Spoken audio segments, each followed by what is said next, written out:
कि वो संसार के आकर्षण से मुक्त हो जाए। लेकिन जब भगवान नाम जप करते करते उसके भीतर विरह व्यापने लगता है, वो ठाकुर जी के लिए रोने लगता है, तड़पने लगता है, बार बार उसे याद आने लगती है। देखिए, अभी तक हम साधना कर रहे थे, लेकिन अब हम याद से जुड़ गए, बार बार उनकी स्मृति, उसमें वो बेचैन हो जाता है। तो फिर प्रभु कृपा करते हैं ऐसे साधक पर, और निश्चित समझे किसी भी भोग का आकर्षण उसके हृदय में नहीं रह जाता, फिर उसके भीतर विरह व्याप्त हो जाता है। ये विरह बहुत ऊंची वस्तु है।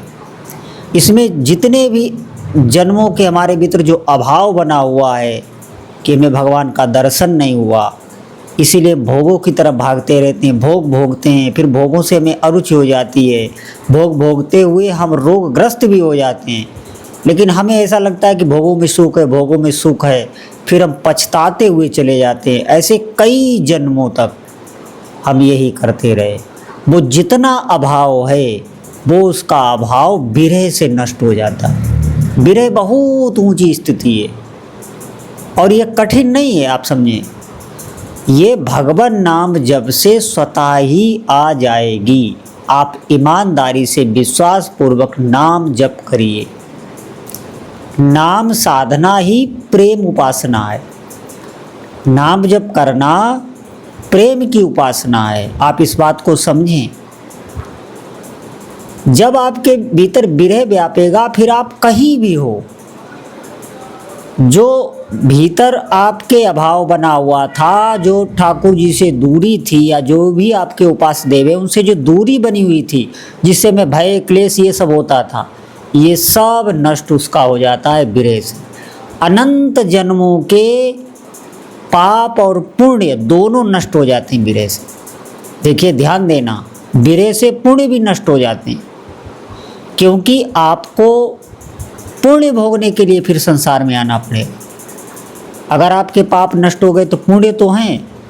जैसे आप समझें, जैसे पाप बंधन है ऐसे पुण्य भी बंधन है। जब आप ठाकुर जी के लिए आगे बढ़ेंगे तो आप पुण्यों से भी ऊपर उठ जाएंगे। आप जो भी करेंगे वो प्रभु के लिए समर्पित, उनको पाने के लिए करेंगे।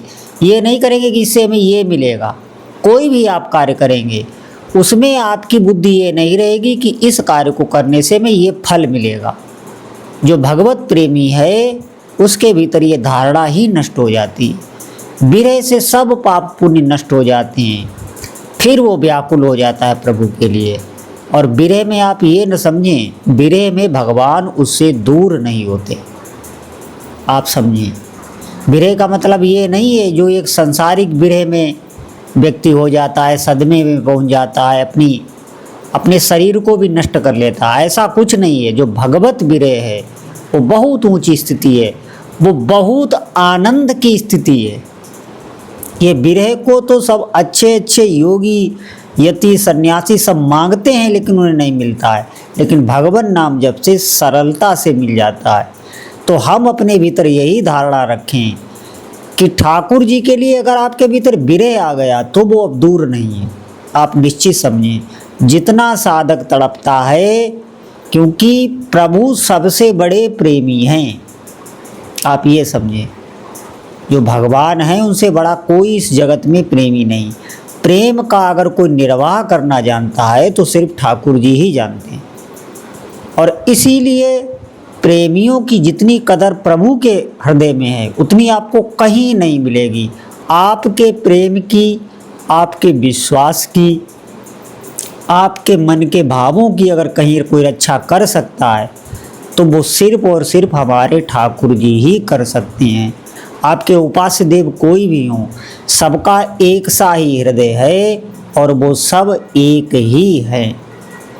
आप सब, हम कभी ये धारणा ना बनाएं कि हम किसी दूसरे इष्ट की चर्चा सुनने में हम अपने इष्ट का वहाँ पे आकलन करें, अपने भाव बढ़ाएं।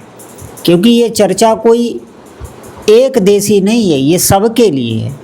और सबका जो भी साधना में चलता है उसके हृदय की स्थिति ये हो जाती है कि वो उसके एक विवेक ऐसा जागृत हो जाता है जो इस संसार के भोगों की सत्यता है वो उसके सामने बार बार आने लगती है। फिर वो इससे कहाँ तक विमुख हो, आखिर में उसके मन में ये बैठ जाता है कि अब मुझे कुछ नहीं चाहिए, अब मुझे भगवत दर्शन ही चाहिए। इसलिए धैर्य से नाम जप करते रहो। कभी कभी क्या होता है कि हम थोड़ी साधना करते हैं तो हमारे भीतर एक मन की चाल आ जाती है। हमें ऐसा लगने लगता है कि हमारे भीतर भगवान के दर्शन की आकांक्षा आ गई। वो आकांक्षा दर्शन की नहीं होती है, आप निश्चित समझिए। पहले आपको ये देखना पड़ेगा कि हमारे भीतर काम आ रहा है कि नहीं। अगर आपके भीतर काम वृत्ति नष्ट हो गई है, क्रोध वृत्ति नष्ट हो गई है, बहुत ही दीनता आने लगी है, हृदय करुणा से भरा रहता है, तो आप समझें कि अब भगवत दर्शन की व्याकुलता आने वाली है या आ रही है। नहीं तो आप समझें वो भ्रम ही है। जब तक जगत में हमारा आकर्षण है, ये जगत हमें बहुत अच्छा सुहावना लग रहा है, तो निश्चित समझिए अभी हमारे भीतर वासना है। अभी मन जो भगवत दर्शन की हमारे भीतर निश्चितता दे रहा है, संकल्प बना रहा है, वो माया जनित है, वो असली नहीं है। इसलिए बहुत धैर्य से नाम जप करते रहें। सबसे पहले आप देखेंगे आप जगत के आकर्षण से मुक्त होंगे। जब जगत में कोई आपका आकर्षण ही नहीं रह जाएगा, तब ना भगवत दर्शन की लालसा होगी। अभी हमारी संसारिक बहुत कामनाएं हैं, संसारिक बहुत इच्छा है, तो हमें धैर्य से जहाँ भी हैं ऐसे ही सच्चाई से मार्ग पे चलना है। इधर उधर ताका झाकी नहीं करनी है, ये सावधानी अवश्य रखना है। क्योंकि सत्संग की बातें सुनकर भी मन हमारा एक नई कहानी तैयार कर लेगा कि हमें भगवत दर्शन की लालसा होने लगी। ऐसा नहीं है। आप अपने हृदय को जांचते भी रहें कि ये बिल्कुल वासना मुक्त हो गया, किसी रूप को देखकर ये आकर्षित नहीं होता, क्या बिल्कुल कोई भी धन दौलत ऐश्वर्य किसी पर भी मेरा मन नहीं जा रहा। और ऐसी अवस्था आपकी बहुत अवधि तक रहे, तभी वो परफेक्ट मानी जाएगी। ये नहीं हम एक दिन ऐसा हो गए, एक दिन मन में वैराग्य आ सकता है, दूसरे दिन वो आपको भोगों में फिर गिरा सकता है। हृदय की स्थिति ये लंबे समय तक रहनी चाहिए, फिर विरह व्यापेगा, फिर आप भजन करते रहें।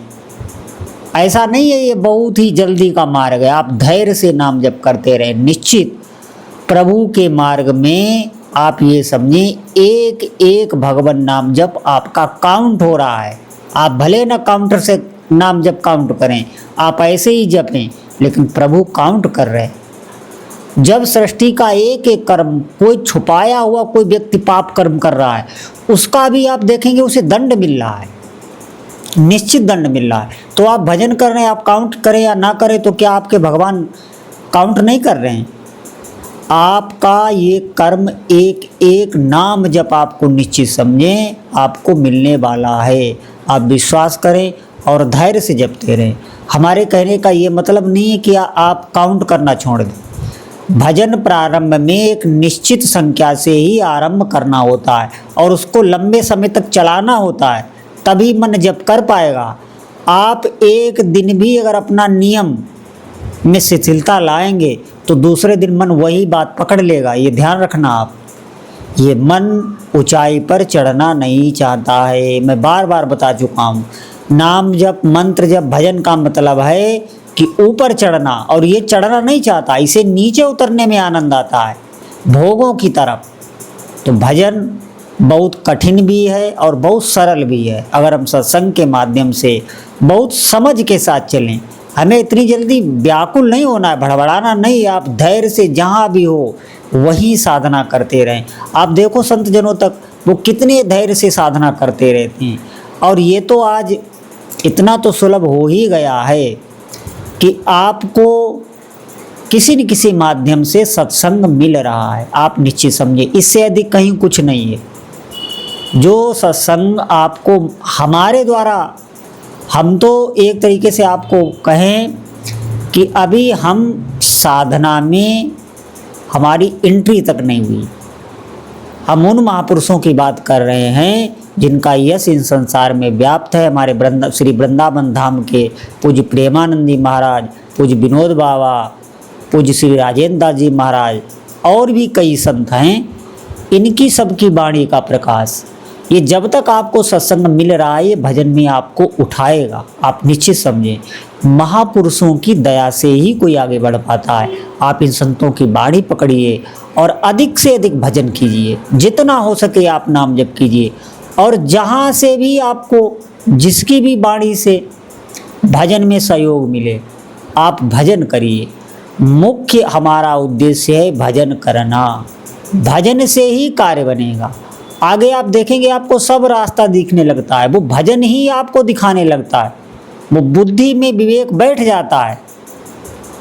आप निश्चित समझें, आप विश्वास करें, आपको खुद सब दिखने लग जाएगा अगर आप अच्छा नाम जप कर रहे हैं। तो सबसे बड़ी बात है, नाम का अभ्यास करिए। चाहे मन हमारा बिल्कुल ना लगे, हमें अधिक से अधिक नाम जप करना है। बोलो जय जय श्री सीताराम।